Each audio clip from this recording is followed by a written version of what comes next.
Salut, c'est Dan et Deb et aujourd'hui on va aller voir le début de l'aventure de Corona en direction de Coboville, la ville des kobolds. Bonne vidéo!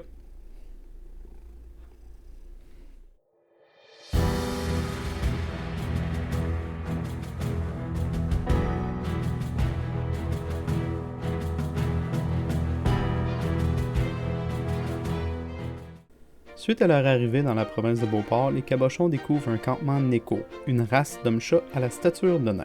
Ils y apprennent que la province entière est sous le siège des peaux vertes et que les habitants du royaume perdent la bataille sur plusieurs fronts. Après avoir appris que le château La Flamme est prisonnier d'une barrière magique, Corona rencontre Bolvar et Alphite, des survivants du massacre de Haut-du-Lac.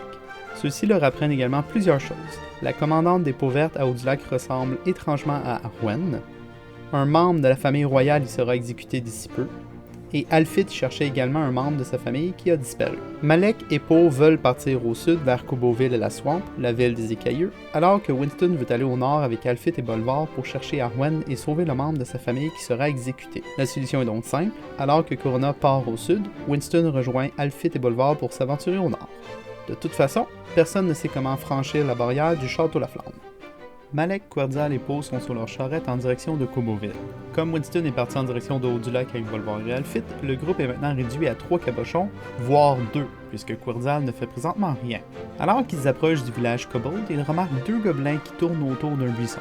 Il s'avère que Glandalf est caché dans ce buisson et qu'il fuit les peaux vertes qui ont envahi la forêt. À cette session, le joueur de Glandalf est arrivé en retard pour introduire son propre personnage. Je l'ai donc joué en attendant et en m'assurant de lui donner un accent britannique, comme tous les autres ticounes, les gnomes, de la caboche. La forêt avait été conçue en croyant que les cabochons seraient furtifs, mais dans Donjons et Dragons, les joueurs ne font jamais ce que le DM pense. Ils ont donc provoqué une bataille générale et démoli toutes les peaux vertes présentes dans la forêt. 3 kobolds prisonniers se sont libérés par eux-mêmes et ont décidé d'aider le groupe sous prétexte que Poe est un de leurs cousins. Après une nuit de repos, les kobolds qui ont survécu guident les cabochons jusqu'à Coboville via un passage secret dans les bois. À leur arrivée, nos cabochons découvrent un camp militaire peau verte devant l'entrée de la caverne. Grâce à une combinaison d'illusions magiques, d'une catapulte et d'un sort pouvant ralentir les chutes, nos cabochons réussissent à survoler le camp des peaux vertes en évitant une dangereuse bataille. Un sorcier kobold les accueille à l'entrée du tunnel secret et c'est ici que notre aventure commence. On va reprendre genre au moment où vous rentrez dans la caverne. Dans le fond, ce qui s'est passé la dernière fois, c'est que les kobolds, le kobold, celui avec des ailes qui est en avant, il vous a vraiment invité à le suivre. Il a tassé un petit il est rentré comme dans un endroit de pierre, puis dissimulé derrière des buissons, il y a l'entrée d'un tunnel. Vraiment. Nos cabochons s'aventurent donc dans le tunnel secret des kobolds qui est étrangement froid. Malek tente tant bien que mal de faire la conversation, mais les kobolds de la caboche sont naturellement très naïfs. Kobold, ami, comment je vous appelle? Il y en a 3 qui se retournent. Kobold. Kobold 1, ailé, Kobold 2, pas d'aile, Kobold 3 en arrière, pas d'aile mais jaune. C'est quoi un 1? Oh boy.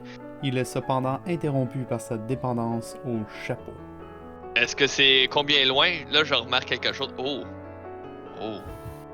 Monsieur, et pitié que toi, t'as manqué ton chapeau. Non, je l'ai volé sa tête. Corona traverse ensuite la source d'eau très froide. Dans une campagne précédente, Aranis, un ancien personnage de Poe, s'était aventuré dans la Sunless Citadel du module Tales from the Yawning Portal. Il avait reçu un seau d'excréments kobold sur la tête. Vous allez voir, ça va avoir rapport plus tard. En fait, je parlais au sorcier, toi t'es Glandalf, mais je peux t'appeler sorcier encore aussi si tu veux. Sorcier numéro 2 maintenant. C'est quoi numéro 2?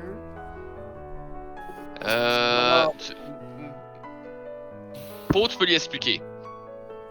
Un numéro 2, c'est l'excrétion des aliments que t'as ingestés.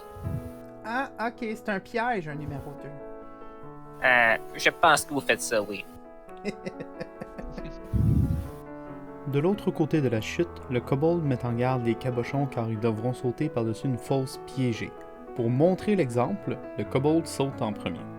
Vous voyez devant vous, toi Poe, dans le fond, tu remarques devant toi le petit kobold qui est là.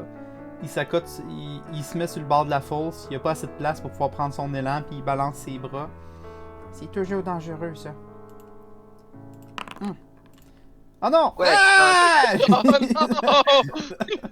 Je vais y aller avec un Private GM Roll. Ah, il est turbo dead. Malheureusement pour lui, il devient la première victime du donjon, incapable de sauter par-dessus son propre piège. Fuck. Oh. Bon ben, je m'excuse. Ok. Fait que Vous devant pouvez vous, lancer le gnome. vous voyez malheureusement le petit guerrier kobold qui fait une tentative qui manque sa shot. Ah! Qui va s'effoirer dans le fond à côté du petit cadavre de gobelin que vous voyez là. Puis là, plus loin dans la caverne, vous entendez non! En arrière de vous, vous entendez attention au numéro 2 dans les airs. Numéro Je 2, commence. là. Je trouvais que ça sentait un peu. Je pense qu'il s'est fait un peu dessus. Malek tente ensuite de réconforter l'autre kobold, mais le regrette rapidement. Ben, je te donne ça. Je donne un chapeau de paille en même temps. Ah, c'est le chapeau que tu as volé. Dommage que tu y as pas redonné pendant qu'il était encore vivant. Corona résume ensuite son chemin. Les kobolds mettent le groupe en garde contre la statue piégée dans le prochain tunnel, et ils apprennent aussi aux cabochons que les peaux vertes ont réussi à défoncer certains autres tunnels. Au grand malheur de Poe, Malek découvre au fond d'une source d'eau gelée la lueur d'une pièce d'or. Oh? Hein? Est-ce que tu te sens à l'aise d'aller dans l'eau froide? Il y a comme un morceau de soleil, quelque chose qui brille au fond. Non. Qui C'est le est soleil. Si le soleil le veut, hein. C'est de l'eau froide.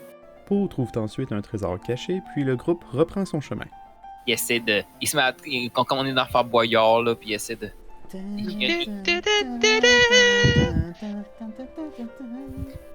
Les cabochons apprennent ensuite que le tunnel suivant est rempli de peaux vertes et Malek est choisi pour aller investiguer en premier. Ok, je vais y aller si je me fais prendre, ben c'est ça. S'il se fait prendre en saut. Blind Jam Roll ou... Ouais, pour un stealth blind gem roll, c'est excellent. Parfait. Quand tu tasses les roches, t'en enlèves une, tu te rends compte qu'il y en a un autre en arrière qui balançait, puis la roche, elle dégringole de l'autre côté dans le corridor. T'entends le toc toc toc toc toc. Fait que vous entendez les voix de Hey, que c'est ça? Puis là, après ça, il y a une autre voix qui répond Toi! Va voir c'est quoi ce bruit-là? J'ai pas entendu, mais j'en panique parce que je sais que j'ai fait du bruit. Je vais casser Thaumaturgie puis je vais lancer un quack plus loin. Un quack. Quack! Ok. Un bruit de poule pour les attirer là, c'est mort. Ok. Puis moi, pendant ce temps-là, sans savoir ce que Malek fait, je fais Minor Illusion, puis je fais. Tu t'en- Pourquoi t'as fait un quack? J'ai un canard avec moi. Maintenant, tu vas rouler déception. J'aime ça. Qu'est-ce que tu crisses avec un canard? J'ai faim. Je tiens à dire que mon compas moral dit que vous devriez vraiment vous faire pogner, mais les dés disent que non. Ben, tu l'amèneras ici, on va le sacrer dans la marmite avec l'araignée. Ah, c'est ça que je fais, mais tu me retardes plus. Et il dit qu'il y a un feu ici, de venir le chercher lui-même, puis on va se cacher Ok, avec je dis ça. en haut. Avec le piège? Hey, Ah, je suis pas capable de m'en venir, là. Venez donc ici, il y a un feu, puis j'ai déjà tout préparé. toi, derrière moi! Cachez-vous, il y a des orques qui arrivent. Cachez-vous! On aurait dû avoir un vrai poulet comme distraction. Puis je fais précipitation où genre où il y avait la lumière, là. Je fais comme un small campfire avec la Le campfire est déjà là. Fais une illusion de ton poulet juste à côté du piège. c'est ça, ben, Juste je- le je canard fais qui comme, grille. Je fais comme une image qui fait genre mon poulet rôti là, au-dessus, là, comme qui tourne. Après beaucoup de niaisages, un hobgoblin vient finalement dans le tunnel. Grâce au hasard, il va cependant éviter le piège qu'il y avait sur le mur, mais Malek va avoir une idée. Ah, t'as peu. J'envoie ma HN dessus. Peux-tu? Pendant que lui est en train de marcher et qu'il se dirige vers en haut, ta main elle va aller déranger la tête à côté de lui. Au moment où ça fait ça, la tête elle commence à cracher un gros nuage vert. Puis là je m'excuse, mais ma couleur est rendue jaune pour une raison obscure. Puis le nuage, lui dans le fond, il s'en vient faire toute cette zone-là ici. Puis le hub, il est en plein milieu du nuage. Puis là, vous commencez pendant ce temps-là à l'entendre tousser.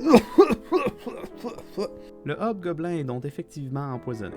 Sous les recommandations de Poe, Glandalf l'attire donc en haut des escaliers pour que les cabochons puissent lui sauter dessus. Puis, à la seconde, ce qui va être dans les marches, puis qu'il va voir votre troupe, immédiatement, il sort ses armes. Anyway, I start shooting. Ça fait que tu tires un Eldritch Blast. Yeah, je vais faire du bruit, mais il va gueuler anyway. Oh! Fait que tu tires ton Eldritch Blast, évidemment, tu touches avec ça, puis vous entendez le gros clacking sound qui écho dans la caverne. Ah, pas pire. Merci. Ok. Fait que tu tires ton blast. L'écho du cackling sound fait pas mal, résonne en fait dans les parois de la caverne. Ça fait atrocement beaucoup de bruit pour la situation actuelle. Puis la bonne nouvelle, c'est que lui, il se le mange directement dans le chest. Puis immédiatement, il va faire une crise de cœur sur le coup, puis juste s'effondrer à terre. Au loin, dans la caverne, vous entendez... Hey, c'était quoi ce bruit-là? C'est le poulet qui est tombé! Quelques instants plus tard, 2 orques viennent investiguer la caverne. Mais heureusement pour Corona, les orques ne s'attardent pas trop et finissent par s'en aller. Le groupe s'avance ensuite dans le corridor. Cependant, Malek vient à interpeller Poe quant à son bouclier. C'est-tu noir total sinon? C'est noir total sinon. Il laisse le bouclier allumé. Poe! Je l'accroche. Poe, ta lumière! Ouais, quoi ma lumière? Tu vas attirer les orques, les peaux vertes. Les insectes sont attirés par les lumières, c'est toujours le cas. Est-ce que tu veux vraiment les attirer vers toi ou tu veux pas qu'ils aillent vers la lumière? Ben, ils vont être convertis vers le soleil un jour ou l'autre. Je pense pas que c'est le meilleur moment. Il n'y a jamais de meilleur moment que le maintenant. Est-ce que tu veux peut-être éteindre ta lumière puis la rallumer à l'autre côté qu'on traverse? Malek s'avance donc furtivement et découvre qu'il y a plusieurs ennemis en fait, tant au nord qu'au sud du tunnel. Malek transmet l'information au reste du groupe. Il y a une longue conversation lors de laquelle on amène des sorts tels que zone de silence ainsi que mineur illusion, mais Poe finit éventuellement par trouver une meilleure idée. Donc, j'expose les faits. C'est quoi le plan? On les attire, on leur fait dire que le souper est prêt, puis on les fait tous venir par en haut. Oui. Puis ensuite, ben, on les fireball. Winston utilise donc une illusion pour imiter le chef cuisinier orc et appeler les autres. Poe prépare ensuite son sort. It's fucking ready, you fucking twats! Puis quand on voit Poe avancer avec un pas feutré de Bugs Bunny. Pam, pam, pam, pam.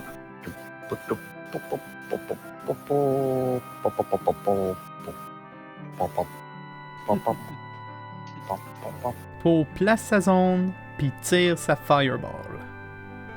Oh pute! Fais un roulement que la caverne s'écroule. Crie ça en gobelin qui se sauve. Sauvez-vous, en gobelin. Sauvez-vous! La caverne va s'effondrer. La joie, c'est le temps de le faire. La tunnel s'écroule. Va déblayer. On va déblayer, on enlève les roches. Viens toi. Même une illusion de roche à la place de la roche. Et c'est ainsi que se termine la première partie de Coboville. Ça paraît pas comme ça, mais la partie a duré presque 4 heures. C'est pourquoi je vais être obligé de la diviser en 2 vidéos. Sinon, j'aimerais beaucoup remercier mes 3 joueurs, soit Poe, Malek et Glandalf, pour la belle partie qu'on a eue cette fois-là. Puis j'ai hâte de vous montrer c'est quoi qui s'est passé ensuite. Ciao!